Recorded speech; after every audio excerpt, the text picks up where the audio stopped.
Okay, this is a do-it-yourself, the quick and easy way for a 335i XDRIVE, 328 XDRIVE, 328 XI, 335 XI.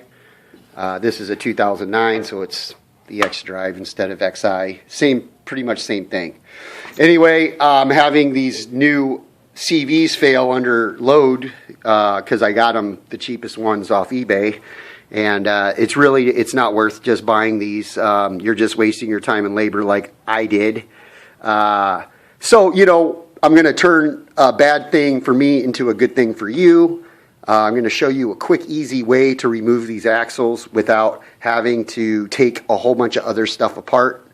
Pretty much what you need to do is, take the wheel off, okay? Take the wheel off. The sway bar link needs to be removed, okay? Your tie rod end needs to be removed. I recommend you reversing this, turning this upside down when you hammer it down. You don't want to mess this up, the top part of the, control arm. Pretty common sense. I saw some other do-it-yourselves, and they removed the caliper and the rotor and all this stuff, which you don't need to do. You do need to remove this clip right here that holds the brake line in, so you get a little extra, room and access. You could leave all this stuff on.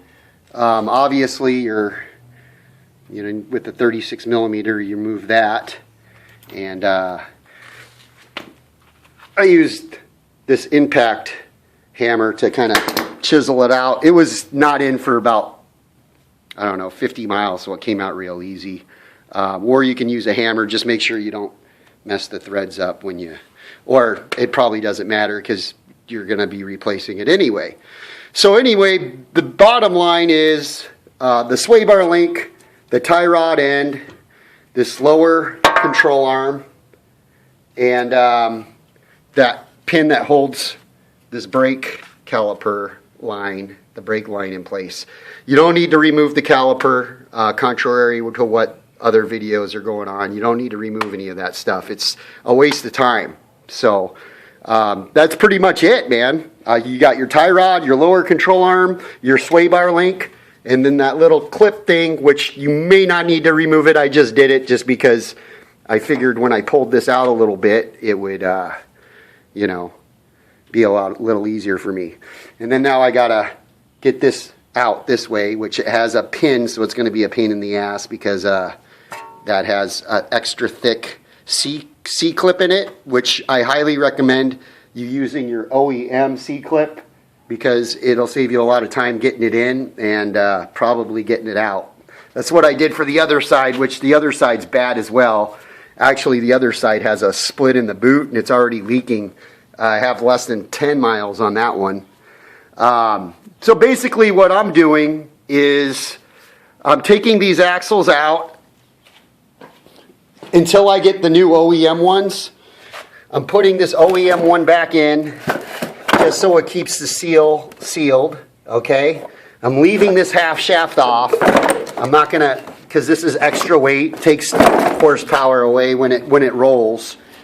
I'll show you why I'm not putting it back all together right now. And then this is going to go on the driver's side, back in, just to keep the differential from leaking oil, okay? And I'm just going to have these axles completely out, which this is the factory axle. I'm going to have this completely out just to give me a little more miles per gallon and a little less resistance, so I'll have a little more power to the rear wheels. And pretty much what I did, so I don't have to screw around with front axles because it's summertime, and I didn't throw any codes, is I simply just removed the front drive shaft from the transfer case to the differential. So, yeah, that's pretty much it. And that's real easy, 1, 2, 3. Just make sure you get some good penetrating lube. And you could remove this. And I noticed the car felt a lot more zippy And then that made me feel like just taking these out all together and just leaving this part of the shaft in just so it, which I don't even know if that's a good idea because it might not stay in place, but it has that pin that should hold it in place. So, yeah. So I'm going to just, and this I got to take or return anyway because these axles are crap and I am not going to have those in. I'll buy OEM B&W ones, except those are like 10 times more, but I won't do that until the winter starts coming out because I'm enjoying the you can notice a little bit of power. I don't like, I mean, it sucks during the hard launches. If you wanted to launch it from the start, you're going to get more wheel spin, but, you know, and it's a heavier car, so, but I don't know, I'm just going to eliminate these problems because I don't have any vibrations with that drive shaft out now, so I know it's those front axles, and so that's basically it. That's a basic way to remove the axle. It's the same thing on this side.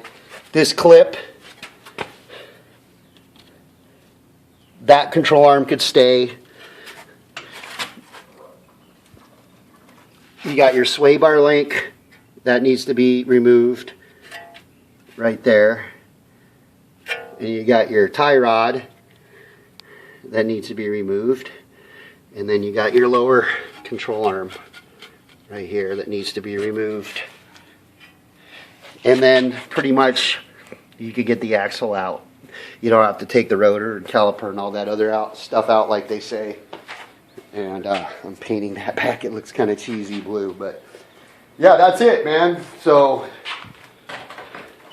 I mean, I know it's not too quality of a video, but I think it might be enough information for you to tackle the job and do it quick so you don't have to go to the dealership.